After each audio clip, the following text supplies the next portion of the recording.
شروع اللہ کا نام لے کر جو بڑا مہربان نہایت رحم والا ہے۔ کوہ طور کی قسم اور اس کتاب کی جو لکھی ہوئی ہے کشادہ ورق میں، اور آباد گھر کی اور اونچی چھت کی، اور جوش مارتے سمندر کی کہ تمہارے پروردگار کا عذاب واقع ہو کر رہے گا اور اس کو کوئی روک نہیں سکے گا۔ جس دن آسمان لرزنے لگے کپ کپا کر اور پہاڑ سچ مچ اڑنے لگیں تو اس دن جھٹلانے والوں کے لیے خرابی ہوگی، جو بیکار باتوں میں پڑے کھیل رہے ہیں۔ جس دن ان کو آتش جہنم کی طرف دھکیل دھکیل کر لے جائیں گے اور کہا جائے گا یہی وہ جہنم ہے جس کو تم جھوٹ سمجھتے تھے۔ تو کیا یہ جادو ہے یا تم کو نظر ہی نہیں آتا؟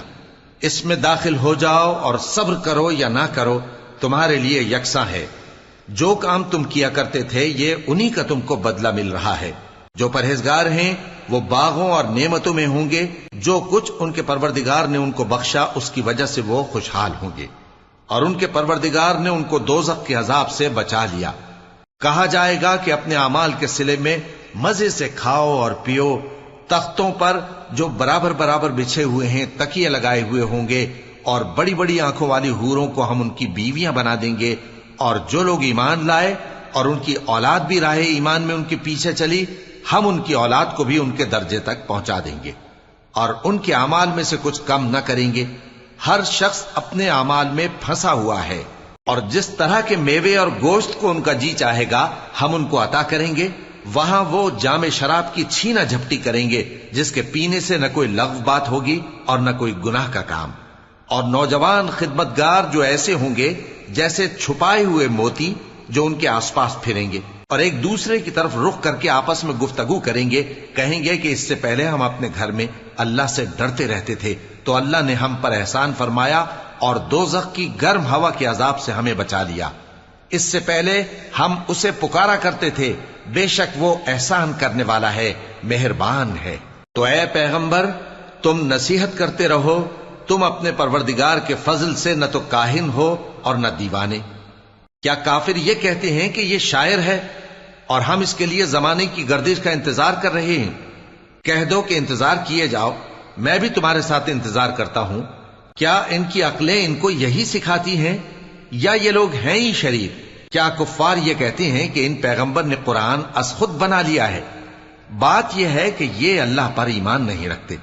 اگر یہ سچے ہیں تو یہ بھی ایسا کلام بنا لائیں۔ کیا یہ کسی کے پیدا کیے بغیر ہی پیدا ہو گئے ہیں، یا یہ اپنے آپ کو خود پیدا کرنے والے ہیں، یا انہوں نے آسمانوں اور زمین کو پیدا کیا ہے؟ نہیں، بلکہ یہ یقین ہی نہیں رکھتے۔ کیا ان کے پاس تمہارے پروردگار کے خزانے ہیں یا یہ کہیں کے داروغہ ہیں، یا ان کے پاس کوئی سیڑھی ہے جس پر چڑھ کر آسمان سے باتیں سناتے ہیں؟ تو جو سن کر آتا ہے وہ کھلی سند لے کر آئے۔ کیا اللہ کی تو ہوں بیٹیاں اور تمہارے لیے بیٹے؟ اے پیغمبر کیا تم ان سے کوئی معاوضہ مانگتے ہو کہ ان پر تاوان کا بوجھ پڑ رہا ہے، یا ان کے پاس غیب کا علم ہے کہ یہ اسے لکھ لیتے ہیں؟ کیا یہ کوئی داؤں کرنا چاہتے ہیں؟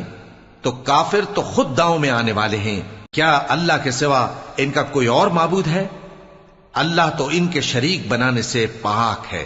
اور اگر یہ آسمان کا کوئی ٹکڑا گرتا ہوا دیکھیں تو کہیں کہ یہ ایک تہ بتہ بادل ہے، بس ان کو چھوڑ دو یہاں تک کہ یہ اس روز کا سامنا کر لیں جس میں یہ بے ہوش کر دیے جائیں گے، جس دن ان کا کوئی داؤں کچھ بھی کام نہ آئے گا اور نہ ان کو کہیں سے مدد ہی ملے گی۔ اور ظالموں کے لیے اس کے سوا اور بھی عذاب ہے، لیکن ان میں کے اکثر نہیں جانتے۔ اور تم اپنے پروردگار کے حکم کے انتظار میں صبر کیے رہو، تم تو ہماری آنکھوں کے سامنے ہو۔ اور جب اٹھا کرو تو اپنے پروردگار کی تعریف کے ساتھ تسبیح کیا کرو، اور رات کے بعض اوقات میں بھی اور ستاروں کے غروب ہونے کے بعد بھی اس کی تسبیح کیا کرو۔